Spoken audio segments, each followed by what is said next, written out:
I'm not sure why they decided to restrict the view during that cutscene, but my guess is that they're trying to convey that George is being watched through a telescope. That's just one theory.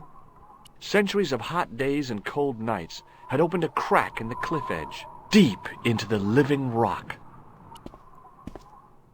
I could see that crack would make a good anchor point. In the original version, George actually attempts to climb down, but it's a bit too tricky for him. Let's make use of this anchor point. A young tree grew at the edge of the drop.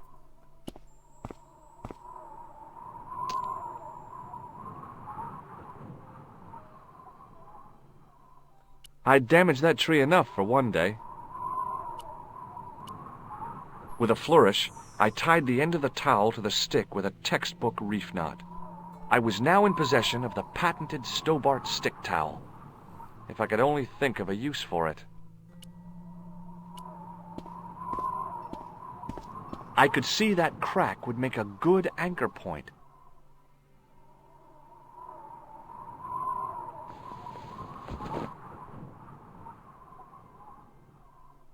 Well, that looked really safe.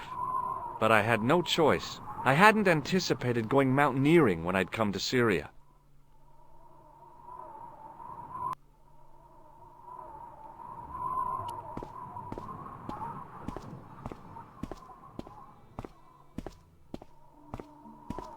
This country sure was beautiful. I'd have to visit again sometime when I wasn't in such a hurry. Down below, I could see the top of Ultar's soft-top truck. It seemed a hell of a long way down.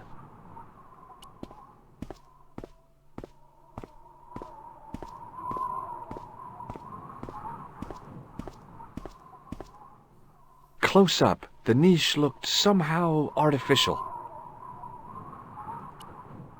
I didn't like the idea of putting my hand in there, but hey, what the heck? I was only risking mutilation. No blade took my hand off at the wrist, and no scorpion stung me, for which I was very grateful. But there was something in there, a metal ring, as wide as my hand. I took a firm hold of the ring. I tried not to think of death traps, and pulled. Whoa there!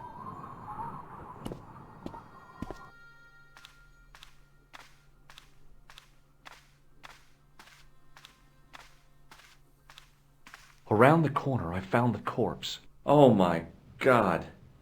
Klausner? Large as life and twice as dead. I'd hardly had time to accept the fact when I heard the door mechanism start up again.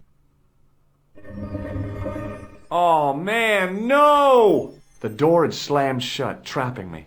I had a bad feeling about how Klausner had died. I wonder if this door is on a timer of some sort. Or is there some hidden pressure plates around? I couldn't help but notice faint, bloody finger marks on the rock, as if somebody had tried to claw their way out.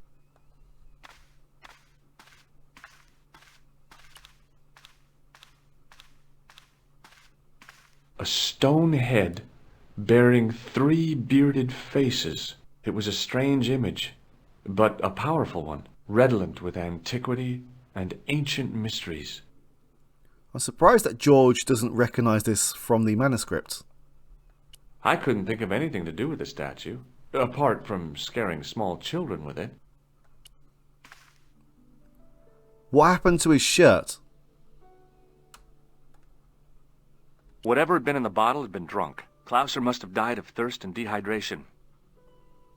Bullwhips might be handy for exploring ancient ruins, but they're no use when you're trapped in a cave. Klausner clearly fancied himself as a latter-day Indiana Jones. I couldn't see any marks of violence, apart from his fingertips being scraped raw, and that seemed self-inflicted. Klausner had been pretty smart to get this far, but he was still dead.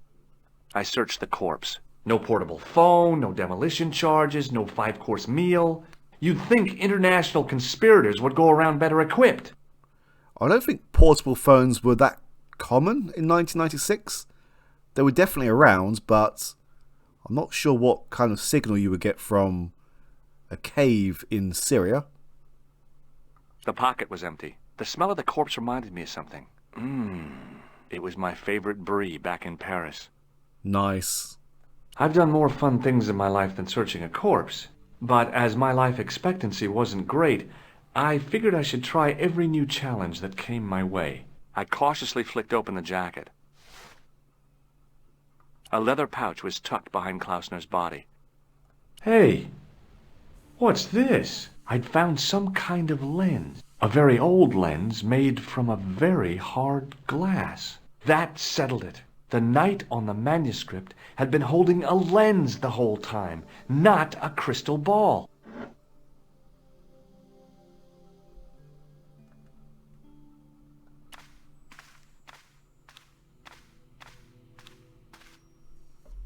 I couldn't take the inscription with me. All I could do was stare at it and try to memorize it. In accidenta cita est, in ora mundi. Okay, that would have to do.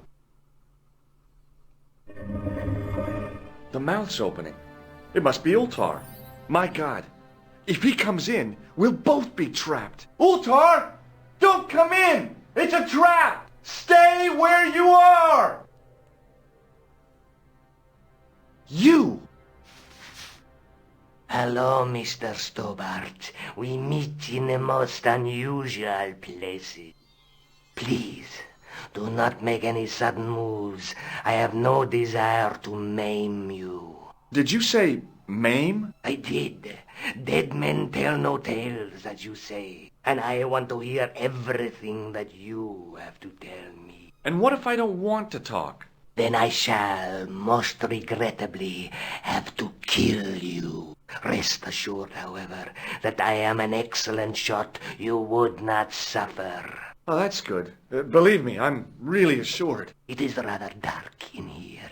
I think we should conduct our business outside. Why should I make myself an easier target? If I fire at you, Mr. Stobart, I shall hit you even in here. But unfortunately, my marksmanship will suffer. It could be the difference between hitting you in the leg or the groin. Boy, it sure is hot in here. No sudden moves, Mr. Stobart.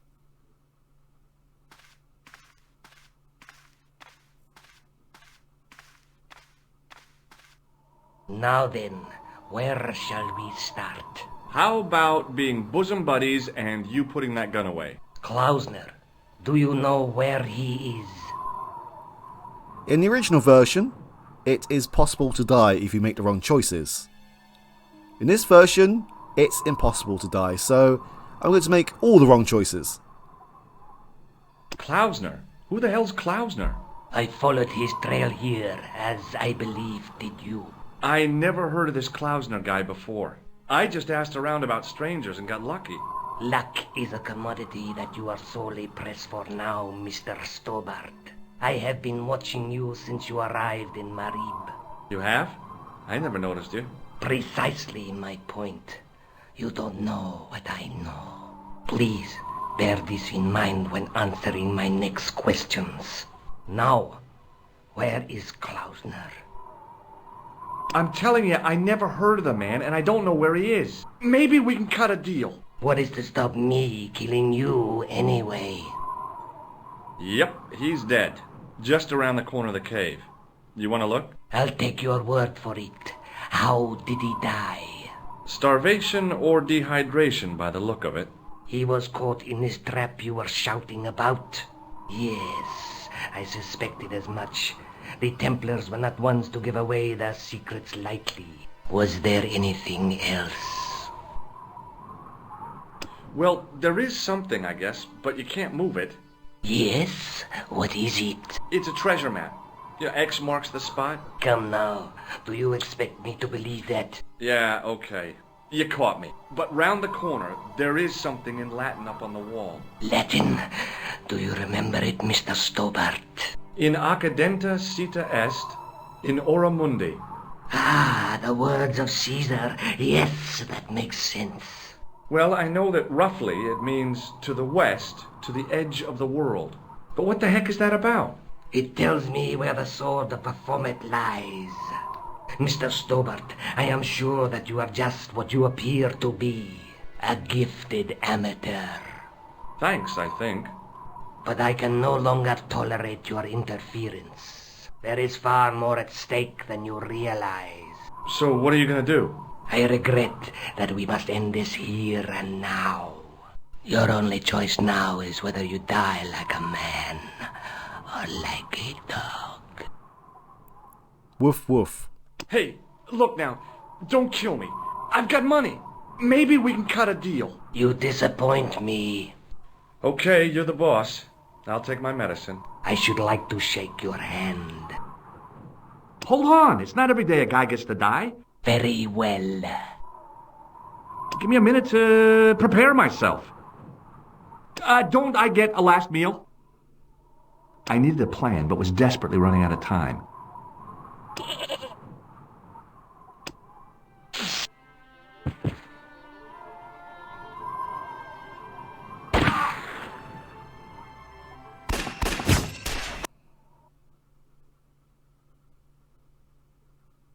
Luckily, the canopy on Ultar's truck broke my fall. Thank goodness for that. The worst part of the experience was Ultar's driving. What about the lens? Is it still in one piece? Oh, yeah. Well, it's good to see you again, George. Really? Well, I have to say, I'd have enjoyed Syria a lot more if you'd been there. I wouldn't have been much help. Anyway, you did just fine on your own. Oh, you are soppy, George. And I did not skip that cutscene. They seem to have cut it very, very, very short for some reason. Have you any idea what this lens might be used for? As a magnifying glass, obviously. I brought you a present from Syria. Oh, George, you shouldn't have bothered. What is it? This. A necklace. It's rather heavy. Ethnic craftsmanship at its most rustic. Oh, of course, I love it. You do? It will always remind me of you. Oh, wow, George. I wasn't really expecting that. I'd better get back to the quest. Right, we're going to see Lobino and see what he makes of this manuscript. Or rather, what he made of that manuscript.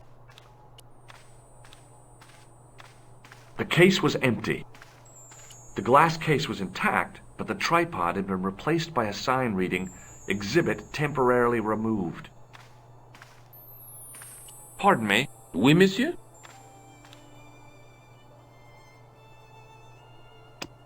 Does this lens mean anything to you? Not a thing, monsieur. Thanks for your help. Hi, Andre. Hello, Georgie. Hey, I visited Nicole's apartment. Yeah, she told me you came by. Ooh, quite a fine Georgie boy. I didn't expect anything quite so sexy. I hope you're referring to the manuscript. Oui, of course. Where have you been? Nicole said you were away. I just returned from Syria. Syria? On the trail of the Templars? It's a long story, but I found the bull's head. It was referred to on the manuscript, remember? Yes, what is it? A secret cave built into a high cliff face. In the cave, I discovered a map bearing a phrase in Latin. In accidenta sita est in ora mundi. The island of Britain. Lies at the edge of the world, to the west. Strange. That map seems to contain a series of pointers. Like I said, it's a treasure map. What did you make of the manuscript? It dates from the time of the Crusades. We guessed that from the Templar seal. It's a story and pictures like a modern-day comic book. What story does the manuscript tell? I don't know. It was probably produced for the tourist market. Tourists? Oh, oui, pilgrims in their thousands on their way to Jerusalem. The tourist trade is nothing new, you know. It's been around for centuries. Ever since Joshua made a packet selling souvenir bricks from the walls of Jericho. Have you deciphered any of the images on the manuscript? There's very little I can be sure about. The slang of the bull could be a reference to Mithras, Who's he? a Persian god, almost as popular as Christ at one time. The only thing I can be sure of is the knight. He's Spanish. How can you tell that? The writing on the shield, the reference to Ave Maria. No self-respecting knight from Northern Europe would have borne a coat of arms like that. Wow. How elitist. Can you identify the knight's coat of arms? I already did, Georgie. He's a member of the De Vasconcelos family from the Costa Calida. Were they famous? No, they're not mentioned after the 15th century. Oh. The spotlight of history moved on. They're probably long dead. Maybe not. Thanks for your help, Andre. You're welcome. Right, let's head to Spain, straight after we got back from Syria.